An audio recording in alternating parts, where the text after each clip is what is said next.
Hello po Pisces, kumusta po kayong lahat? Okay, so Pisces, maraming salamat po sa walang sawang pagsubaybay sa ating pong mga reading. And kung ikaw ay bago pa lang sa ating channel, mag-subscribe na po kayo.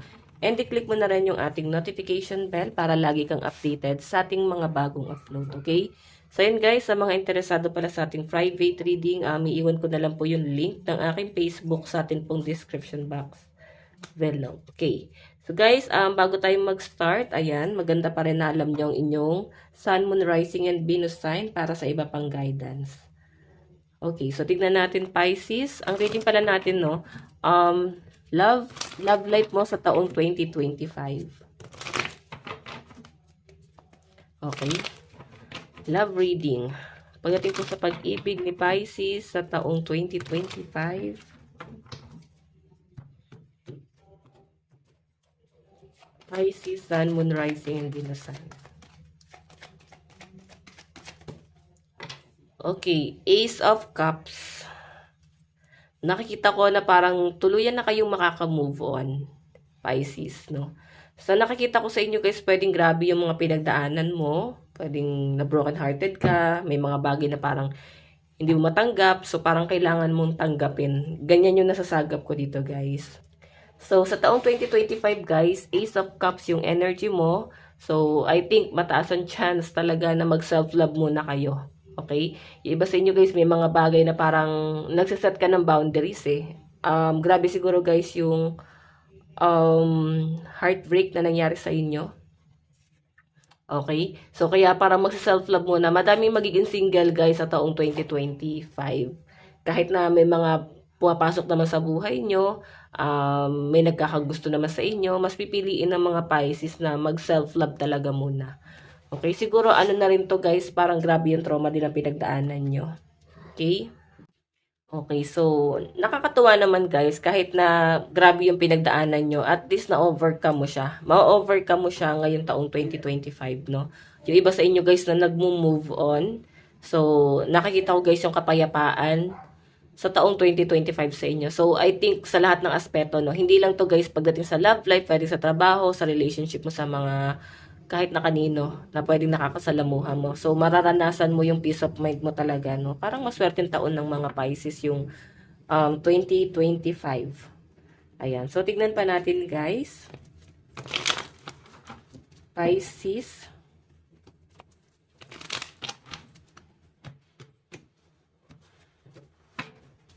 Pisces, Sun, Moon, Rising, and Venus sign. So guys, meron tayong 2 of Cups and 7 of Pentacles. So yung iba naman dito guys na in relationship, nakakatuwa naman kasi okay pa rin yung samahan nyo ng person mo. Mas tumitibay talaga siya guys. And kung makikita nyo guys, 7 of Pentacles, nakikita mo yung malasakit, makikita mo na parang kahit paano guys is meron siyang ginagawa, no? Okay? Kumbaga, meron siyang ginagawa dito sa relationship na to. Makikita mo yung pagmamahal niya talaga sa inyo. So, parang i-experience, patimin ko siya i-experience sa inyo yung love talaga. Though, mahal ka naman talaga ng person mo sa mga in relationship, pero mas hihigitan niya pa guys yung kung ano yung nafe-feel mo dito sa relationship na to. Ayan. So, ayan, grabe yung pag-e-effort ng person mo, no? May nakikita ko parang baka may wedding sa taong 2025 sa mga Pisces, no? Ayan. Sa mga in relationship, mataas ang chance na baka may magpakasal. Ayan. Tignan pa natin. Napakaganda nito, Pisces. So, meron po tayong, tignan mo, naka-reverse pa yung Five of Swords. Dati, parang stress na stress, parang may mga bagay na parang hirap kayong i-overcome, parang sinusubok talaga kayo ng panahon, ng tadhana, nahihirapan kayo guys, ganun yung nasasagap ko.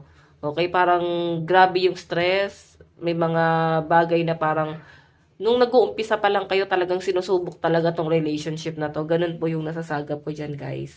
Marami kayong pinagdaanan, hindi siya guys naging madali, no? Parang ngayon, mataas ang chance na ngayon 2025 ma-overcome nyo talaga. So, parang kahit pa paano guys, mafe-feel nyo talaga na kampante kayo sa taong 2025 no, sa mga in relationship. Pero sa mga single guys, no, at na broken hearted talaga, yan, nakikita ko parang mas, parang mas gusto mag self-love muna. So, hindi mo na mag-entertain ng love. Parang ganyan.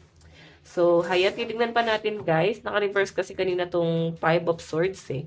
So, hindi ka bibigyan ng, ng person mo na mag-overthink, no? Ayaw kanyang ma-stress pagdating sa kanya na parang may mga pagdududa. Hindi niya yun guys ipaparamdam sa inyo. So, napakaswerte ng mga ganitong klase ng tao, no? Na talagang mahal na mahal kayo ng taong mahal nyo. Kakatuwa lang. Tignan natin.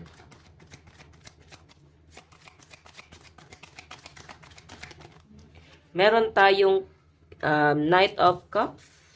Okay. Okay, sige, tignan pa natin guys. Okay, pagdating sa pag-ibig ni Pisces sa taong 2025, Spirit Guide.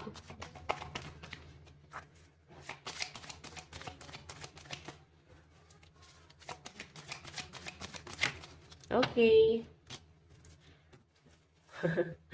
Siyempre, hindi naman guys perfect yung love, no? May pagbubunga nga pa rin, no? May pagtatalo pa rin guys sa inyo. Okay, may mga bagay na, ayan, may mga bagay na hindi pa rin kayo mapagkakasunduan. Pero nakakatuwa guys, hindi nyo naman guys ginagawang malaking issue to.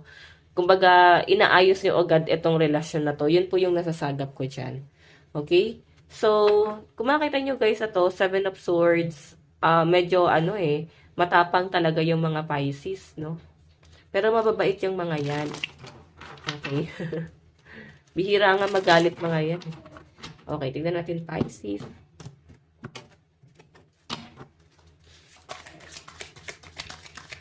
Pisces, Sun, Moon, Rising, and Venus sign. Okay. Meron tayong King of Chalice. So guys, nakikita ko, mahaba din yung pasensya mo, no, dito sa relasyon nyo. Kumbaga, nagtiis talaga. Okay? Ayan. Kumbaga, ikaw yung lagi nagpapatawad. Ganyan. Ganyan yung nasasagap ko dyan, guys. So, minsan, hindi naman guys perfect talaga yung person mo. May mga bagay na parang napag-aawayan nyo talaga. Pero sa nasasagap ko dito, guys, sa taong 2025, ayan, mas magaan talaga yung pakiramdam nyo, guys. Napakaganda ng relationship dito, no? Yung iba namang single dito, guys, alam mo may tamang tao paparating sa inyo sa taong 2025, pero mas pipiliin nyo talaga maging single. Okay. Meron tayong The Lovers. Ay, pangkatuwa naman. Partnership, oh. Naku, napakaganda naman ng love life ng mga Pisces sa taong 2025. Okay, meron talaga kayong bonding. So, sa mga guarded dyan, guys, ito na. Pagkatapos mo magkaroon ng matinding trust issue, bibigyan ka na ng tamang tao ni Universe. Para dito sa relationship na to. Nakakatuwa. Okay, so yun na The Lovers. Partnership, nakikita ko guys yung pagkakasundo niyo talaga ng person mo. Kumbaga, kayong dalawa lang talaga yung magkakasundo. Yung isa't isa lang guys yung magiging nyo dito guys, sandalan. Ganun yung nasasagap ko dyan. No?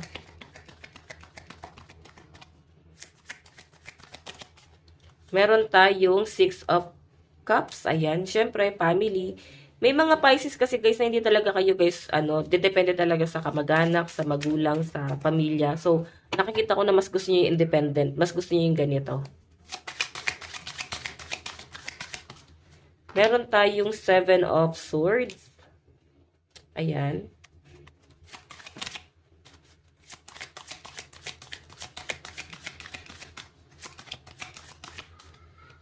Meron tayong Page of Cups. Okay. Ayan, yung iba sa inyo guys, maaaring may anak na rin kayo, may pamilya na rin kayo ng person mo, no? Okay. So, yung iba naman dito guys, may nakikita rin ako possible na may pregnancy next year. So, kung hindi pa kayo guys ready, ngayon pa lang guys, limitahan mo, no? Okay, may nakikita ako guys dyan, pregnancy. Ayan. So, ingat na lang kayo guys na kung hindi pa kayo ready. Okay? Tignan natin guys, ano ba yung mga zodiac sign na kadil nyo?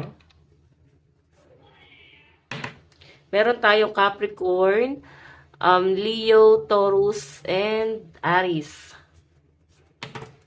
Meron tayong Aquarius, Cancer, Scorpio, and Libra. Ayan, meron din tayong Virgo. Okay, advice. Advice. Meron tayong we reunite with our loved ones over and over again through many different lives.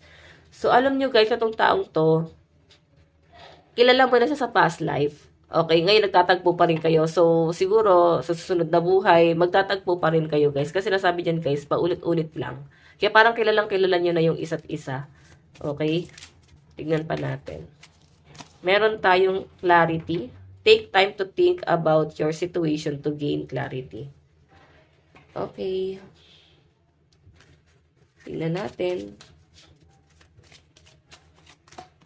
Meron tayong open your heart to give and receive the highest energy of all.